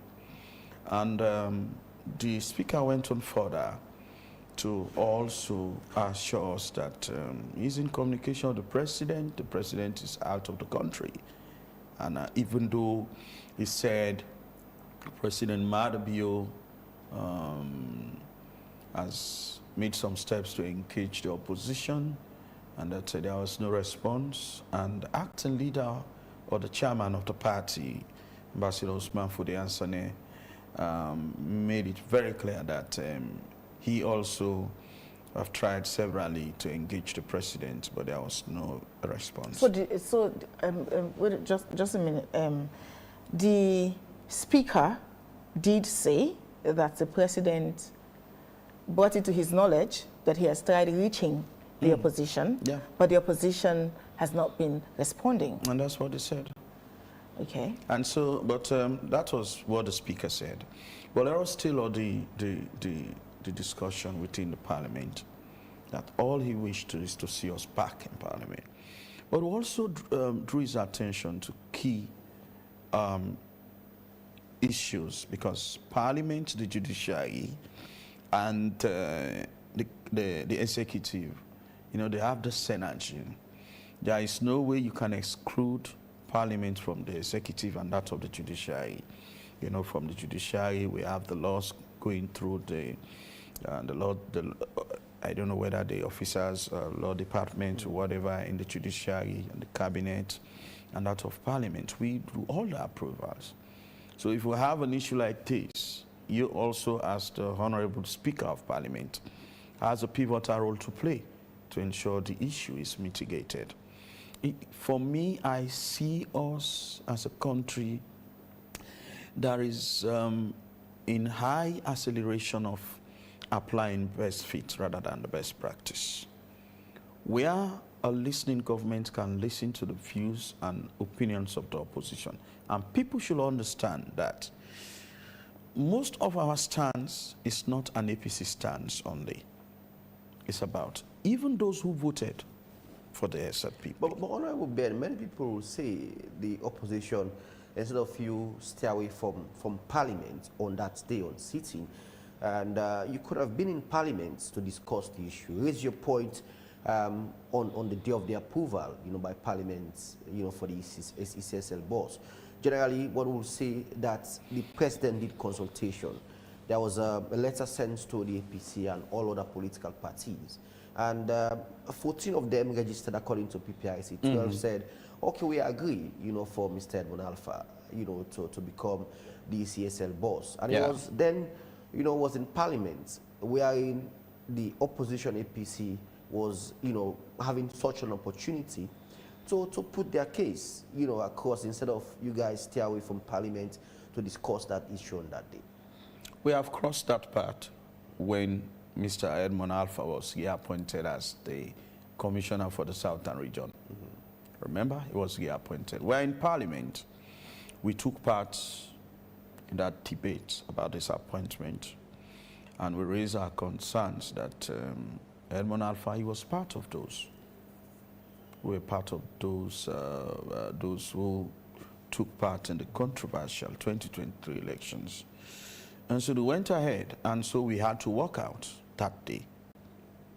And while they went ahead to approve him, So our presence there also will not yield anything again. So, and boycott is... Prosperity, you know, will say, okay, we were there, you know, even though we walk out, or even though we raise our concern, but it was not looking to. No. You guys not being in Parliament to discuss that kind of issue. Well, our absence from Parliament is meant to draw the attention of the deeper issue of electoral reforms, the reforms one. Let me bring this to our attention. The tripartite recommendations, there is one recommendation called Recommendation 20. Recommendation 20 says Parliament should constitute a committee that will be in charge in looking at electoral reforms, and preferably an opposition member of Parliament should lead that committee. What we should underscore here is about deviation from the original intent of the agreement for national unity. Is that committee being set up? No. That committee was never set up. We pushed as an opposition. In fact, I debated it. If you want the record, I will send it to you. And I think in October 5, I debated that after the president had given a speech in Parliament, and he mentioned about the agreement for national unity. And when I debated, I pointed out clear that if we cannot comply to constitute committee on recommendation 20 in Parliament, that means we are deviating from the very agreement. And this is, I always say, like I said in Creation, a three-firestone tripartite agreement. This has to do with the moral guarantors, us as an APC, or the opposition, and the government of Sierra Leone. So if one of the stones is kicked out, that means we are not in a stable path to ensure we succeed what we want to see. And let me say this again. Whatever the government do today, and the pretext of pest feed, should know that they will not be there forever. President Bio will soon complete his 2 term, and he will be exiting. But when he leaves, the benchmarks should be not only benchmarks to protect the SLPP, but it should be benchmarks that after the SLPP, has left powers, what could happen for the nation. We don't want to come back to governance and struggle again with the same trajectory. We want to see, when we talk about future elections, you cannot exclude 2028. Yes. Because if you are to restore confidence in the lives of voters, if even those in the SLPP stronghold will experience voter apathy, they know that whether they vote, they don't vote, they will just manufacture a figure for them. In the SLPP stronghold, and in the APC stronghold, they know also that if even when they vote, their votes will not be counted. So we don't want to see, and the majority of Sierra Leoneans are very silent. They are very, that we always say Sierra Leone is a resilient nation. And our silence, or the citizens' silence, should not be underrated. We should now focus on sincerity in whatever we do. I was very disgusted did to see... believe, Honorable Ben, that the president will withdraw Edmond Alpha, or Edmond Alpha himself will resign as the CSL boss? There are many ways to manage the exit of an employee. Many ways. When he has gone to Parliament and Parliament has approved him. I know. There are many ways to manage the exit of an employee. There are many ways. The president, in his wisdom, I know he has returned. Let him be reflecting most of the speeches he made over the years. Do you think President Bill will withdraw him? And what I'm saying, there are many ways to manage the exit of an employee. First of all, I want to make it clear again that from the onset, after 2023 elections, we did not take to the streets to create chaos. We entered into an agreement, we entered into a dialogue. This tells you the APC respects dialogue, and we are open up to that. The president, haven't heard from the speaker. And now you're planning a peaceful protest as a political party. Of course. What was really the outcome of this meeting? The outcome What of the was meeting, the conclusion? The outcome was we also reaffirmed our position, and the Speaker assured us also of getting back to President Bio, and he assured us also of writing a letter of appeal to us and the party. So we concluded that way. There was actually, I cannot say it's not a positive outcome, but the fact that the Speaker made some steps to invite the leadership. And when we went there, the conversation was very fruitful. So the matters are still unresolved? It's still unresolved. We are yet to meet as a party and as a government. Which means the proposed protest is still open? Yeah, it's still open. And we are still in that trajectory to ensure we have a peaceful protest. And let me also make it clear that our protest doesn't lean on people sending audios outside the country. Whatever decision the party has to take, we're going to pull out a press release. And our protest this time round is going to be a nationwide protest. Moyamba, where I come from, will organize a peaceful protest. Bo, Kenema, and the entire country. And this is, and it came. I remember when I was at on Sunday, the World Peace Day, I told the government spokesman that peace is not the absence of weapons. Peace is not only when we don't have we don't have the sound of weapons or whatever chaos in the country that has to do with war. Is where you respect human rights, you respect the rule of law. And we've seen people protesting in some part of the country, somewhere Kailam and Bo, where you see the protection of the security protecting them. And so when it comes to the APC request, making a request for protest, you see a contrary opinions, people giving threatening remarks and all. And never again would that happen that an individual given a threatening remarks to the APC for us not to go out to protest peacefully. And it is going to be one of the unique and the best protests ever. For the APC to hold a nationwide protest, it means the police would have given approval, would have engaged the APC and given approval and provide security. Are you confident that the police, as it is, would give that approval to the All People's Congress for the nationwide protest? We are very confident, the leadership of the police. The police... What drives your confidence? So I believe in, sometimes whatever direction any public institution has taken over the years, and they should redirect their behavior. The citizens rely on the police to protect them. And so we cannot continue to reflect on the past denials by the police for us to protest, and to judge again, they will not change. In an event wherein the opposite happens, they fail to give you approval. They will not fail. In an event where it happens, do you have a strategy? Do you have a strategy in an event where that happens? Does the APC have a strategy? That's why we don't even anticipate. Is it that you guys are running out of strategy here? No, we're not. We have strategies will never run out for any, even you, myself, in our home, the cars we drive, strategies will never run out. Are you worried? As far as you are very innovative in whatever you do. When you initiate a strategy, you don't only initiate one strategy. The strategic approaches should not be one. And so what people don't understand, the APC has set up a strategic course where people just think, okay, in the event of the police denying us to protest, what's going to happen? We'll come back to the public and inform you. But I'm fully confident. I have no doubt in the leadership of the IG. We have no doubt in the leadership of the police.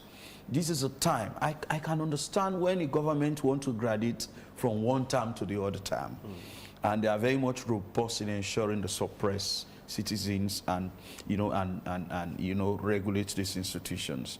But this is a time I think they should reflect back and say, okay, as an institution, and this is what we're supposed to do, and these are the best practice we want to comply on, and we believe in the leadership of the inspector. I don't have doubts in the Inspector General. I know most Sierra Leoneans, would say,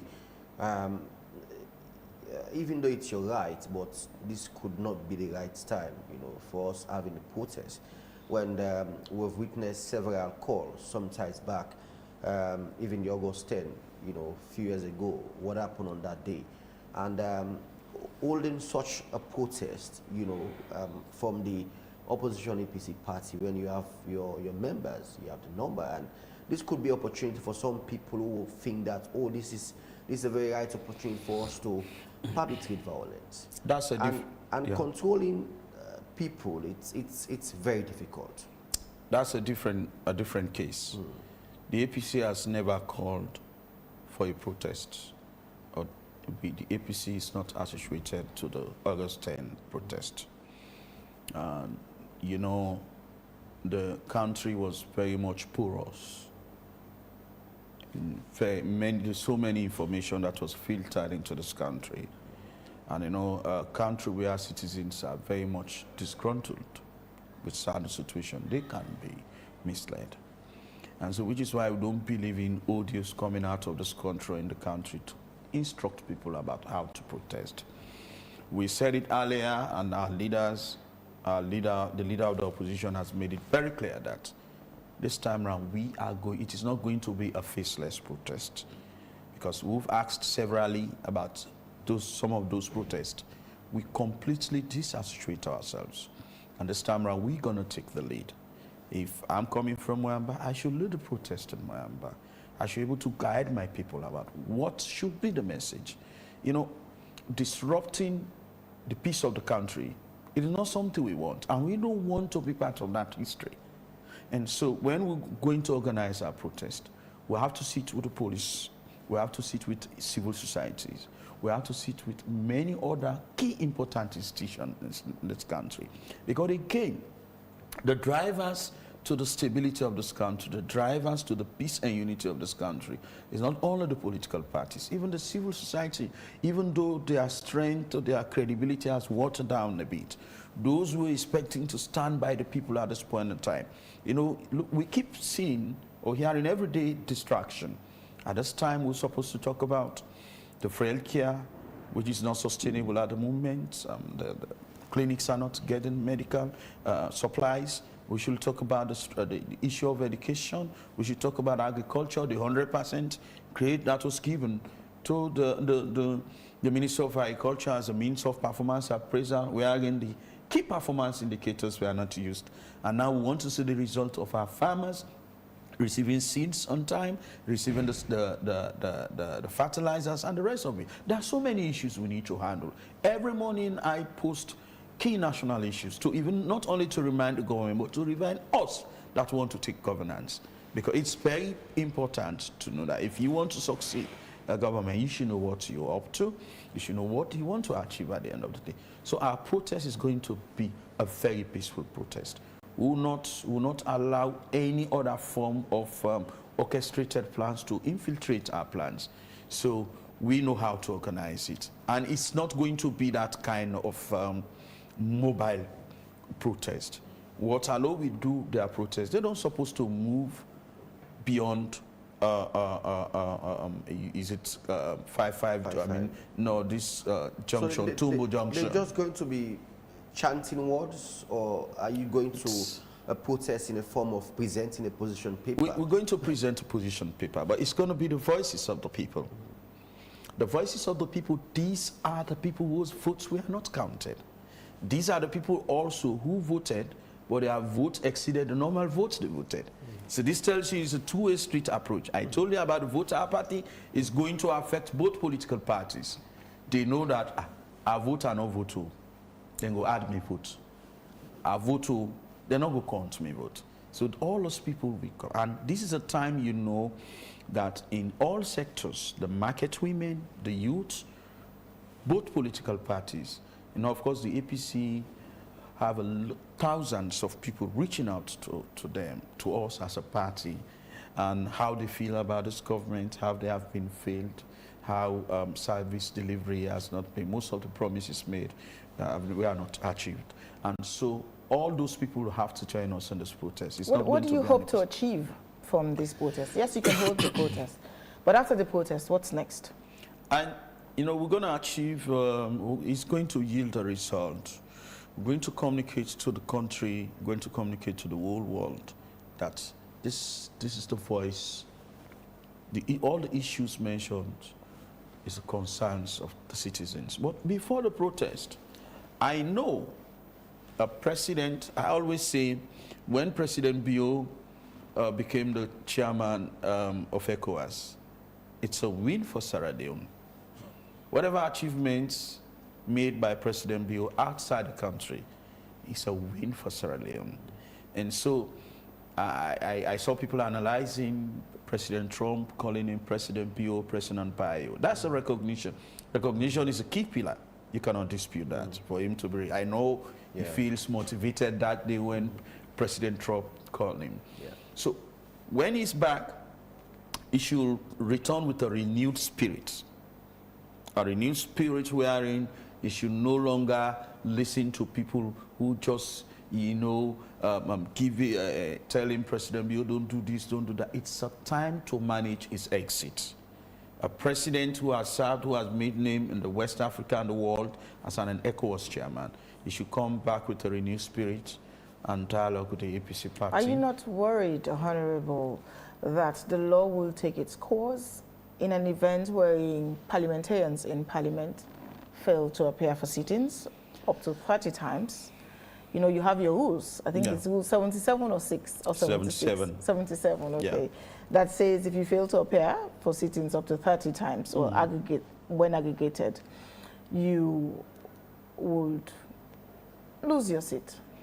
In fact, first of all, let's deviate our minds for the tendency for us to lose our seats. No listening government can allow deliberately to leave a boycott parliament and that of what if this is not a listening government? I'm very much positive here. I keep saying our anticipation should not be negative. There is no way a listening government can allow 30 sittings to elapse without having a dialogue. We are not worried. The APC, I told you, we have many strategies. And will not come out and tell us how we have to denote our strategies. Because whatever we do should be the interest. People say, come to Parliament. You've been voted for. It's for the interest of the people. And what about those who are not in compliance with what we have agreed by?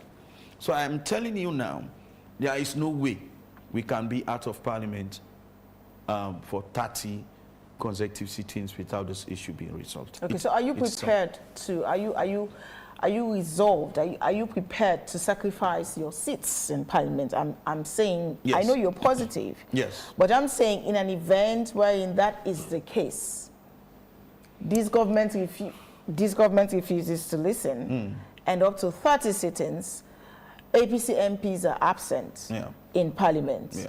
And then, of course, the Speaker reaffirmed that the law will take its course.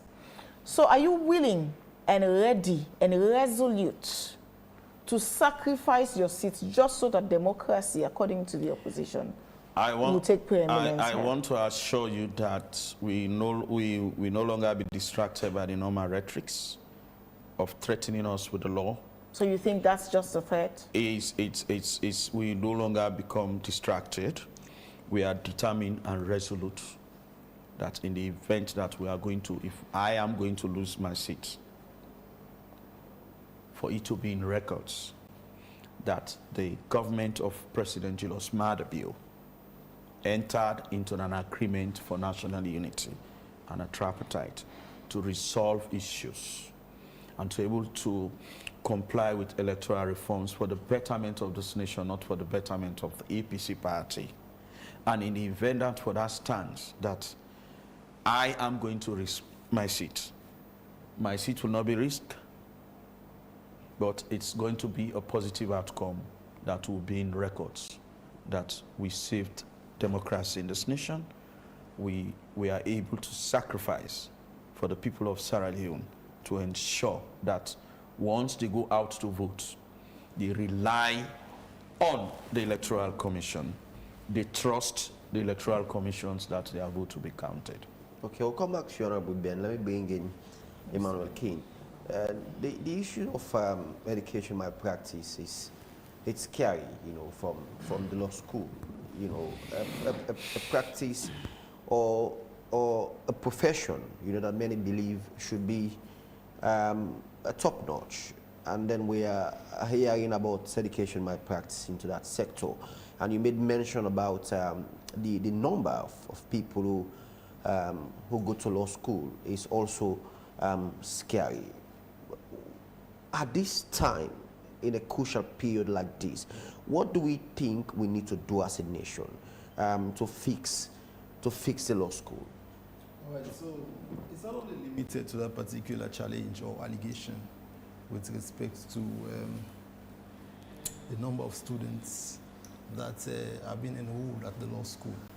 Okay, so there would not have been any problem with the number, but the challenge has to be the quality and the space accommodating the number. So first of all, we don't have the space. It has to be said that we don't have the space to accommodate over 700 students at the law school.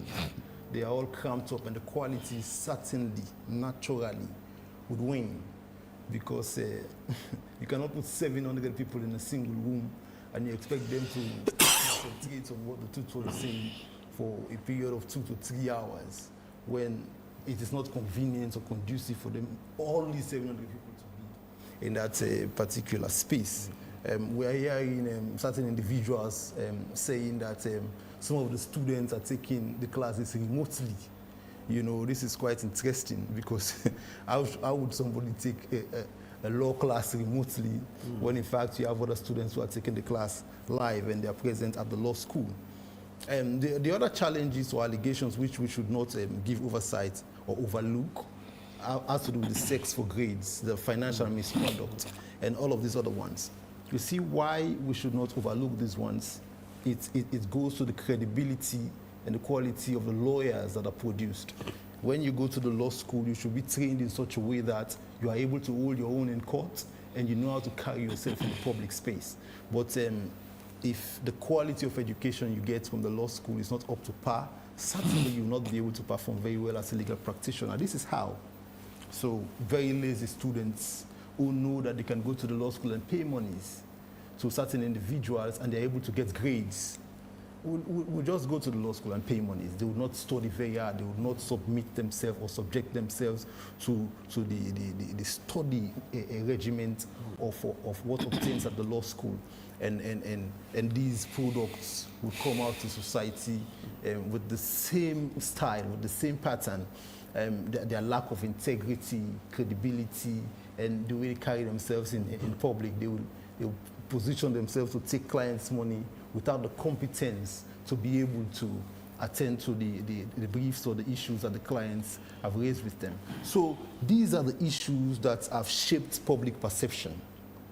You know, there was a time when lawyers and the legal profession was a very revered one. It's respectable. People respect lawyers. When they see lawyers, you know, they revere them. So, oh, that man is a lawyer. He must be a very brilliant person. It is not the case nowadays, because people have been hearing these issues. Even before we now see it at this scale, people have been hearing of sex for grades, you know, financial misconduct, you know, people pay for grades and stuff like that. Therefore, we need a mechanism to fix this particular issue once and for all. You know, so because we were having very large number of intakes or admittees at the law school, the mechanism that was used was to institute entrance examinations, so that you are able to fish out the best students who you would train and come out into society and give top-notch services. But even this particular mechanism has failed, because I was following one of your sister programs this morning where it was alluded by the Adama Tumajabi or Gentle Kamara, where she said that the council was privy to only 380 students who were supposed to be admitted. It only came to their notice when they are marking scripts now and these other things that they have up to 710 students in the school. So even when a mechanism was instituted to cut down on the numbers and get quality control to be able to bring the best candidates in, we still see situations where we have more than is expected. This is why I have held this particular position, that the other members of the council are either negligent or complicit. Because you cannot only say the director is responsible for this.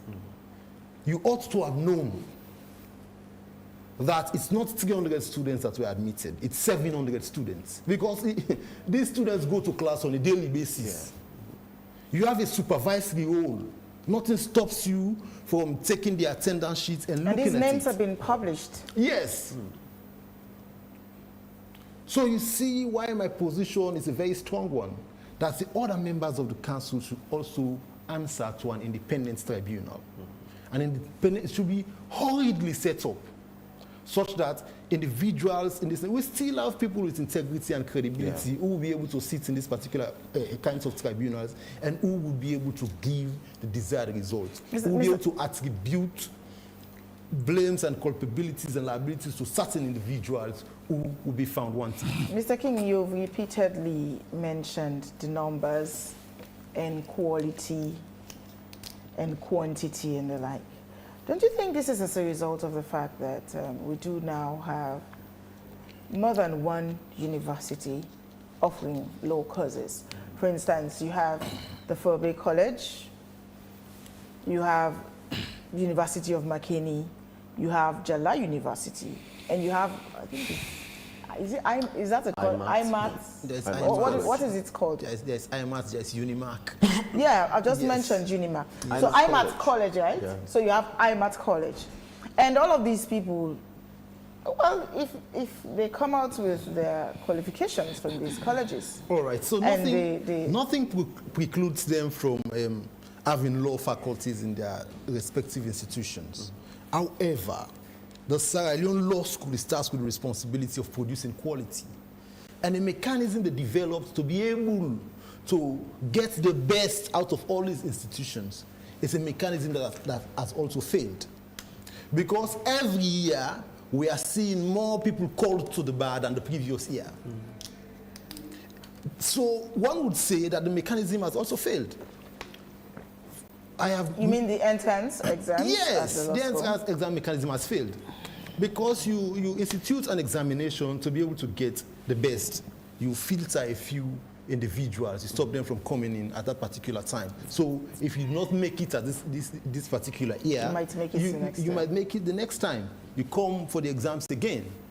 But this is not the case. Well, according to the allegations, that people fail the exams, but they are still admitted. Well, according to the director as well, he's saying the numbers went up because you have repeaters, you have those who have exhausted their three chances and they are coming back. Well, they are not regarded as repeaters. You have those who deferred and they are all coming. So this is why the numbers are going up. That particular defense is shaky. Okay. It's not standing on all four legs. So what's your take on that? It's a shaky defense. Because, first of all, the other members of the council should know that indeed we have the situation of repeaters. We have individuals who deferred. So like you said, they're either negligent or complicit. Yes, I'm coming. We have international students. Are you saying that all of these ones would amount to another 300 and something numbers to add to the already 380? Is that what the director is trying to tell us in his defense, that this is why we have up to 710 students at the law school? This is why we need an independent body to look at these issues. Because it is the allegation by members of the council that the director has been taking money on the side. As a matter of fact, he even got himself a private bank account where this money is going to. So he is refuting these claims. So we need to investigate. He's also saying certain individuals who are members of the council are harassing students sexually. And he even mentioned the name of Mr. Floyd Davis, that the man who has been touted to succeed him, or who is now leading in the role of acting director of the law school, is a controversial person, of someone with questionable character, who the council knows very well has an allegation of sexual harassment, and he's the one that they chose to act in his stead now that he has resigned. So certainly we cannot stand aside and watch these issues or this particular scandal go unresolved. As legal practitioners in this country, we also have to put our feet down to make sure that these certain individuals are held accountable for these particular allegations. Yeah, could these issues raised little reputational damage or unfair dismissal? Because it's like it's the director's word against the members of the council at the moment. So the fear I have is they should not reduce this particular set of allegations to a power struggle. Because what they want the public to understand now is that we have a power struggle. This is why we are saying all of these things. But the real issues, the sex for grades, the grade manipulation, the financial misconduct should not be swept under the carpet because the director is saying that the members of the council don't like me and the members of the council are saying that the director did XYZ. No, we should not lose sight of the fact that these other germane issues which are responsible for dragging the reputation of our legal profession into the mud should not be swept aside. These are issues that we should pay keen attention to. And it is secondary.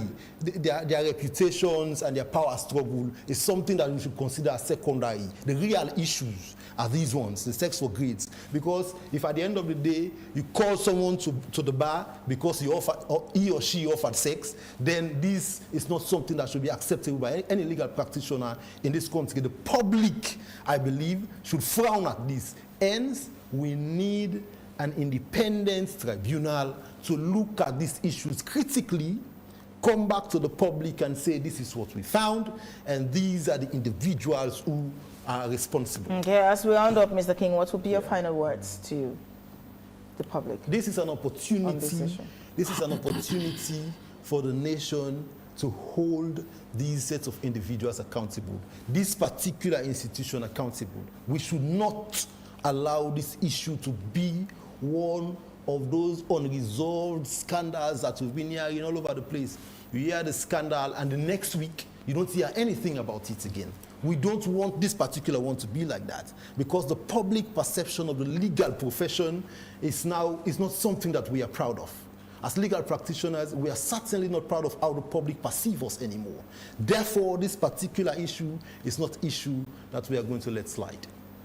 Okay, back to you, Honorable. As we round up, what will be your final words to members of the public and, of course, the All People's Congress party members who are relying on you guys for direction, and, of course, the government itself? Well, my last words will not only go to the All People's Congress, to the people of Sierra Leone, that our boycott, our absence from our very seats is to protect or strive to uphold accountability, transparency and accountability for future elections, which is in their own interests. And we urge government to consider our stance that our position is not to fight, our position is not to cause chaos. Our position is for us to have that collective responsibility as an opposition or a ruling government to see that we strive for the progress of this country. And I will also want to assure the public that it's going to be a winning for Sierra Leone, not a winning for the APC. Thank you. Thank you very much, Honorable. Thank you, gentlemen, for joining us on. Thank you very much, Honorable Ben and King. The conversation around the law school It's a one will continue tomorrow because I know a lot of people want to come. We're trying to reach out Madam Tuma, the president of the Bar Association, and I was even told that they will be holding a press conference responding to the issue, and also hope to get Florida Alex Davis, Esquire, and other key players, within that sector as well, and including the Lawyers Society, their position on this matter. Thank you very much, Honorable Ben, for being part of the show, and King, thank you very much for being part of the show. It has been a very dedicated and fruitful conversation this morning. And so the good thing is that over the weekend, AYV won the Sierra Leone DJs Union awards as the best TV station. So congratulations to us. AYV. Yes, thank you very much. So it was a good one. The weekend was that was why the weekend was good for us. Yes. All right, so this week it's a packed full weekend. The Good Friday, the Easter Sunday, and also Easter Monday. But make your way the weekend to the front view of Chapter 1 as the JID Foundation, the Ministry of Tourism, and the Maritime Administration will be holding the boat race for the first time in Freetown. It's free and it's 1 p.m. I've been a presenter, David M. Wilson, till tomorrow for fresh edition. And I have been Alimata George. Continue to stay tuned to AYV throughout the day as we have other interesting programs coming up. We want to say thank you very much to sponsor Local Commercial Bank for your support of this program, and to all our audience, we love you. Take care until we meet again for another interesting edition. Bye-bye.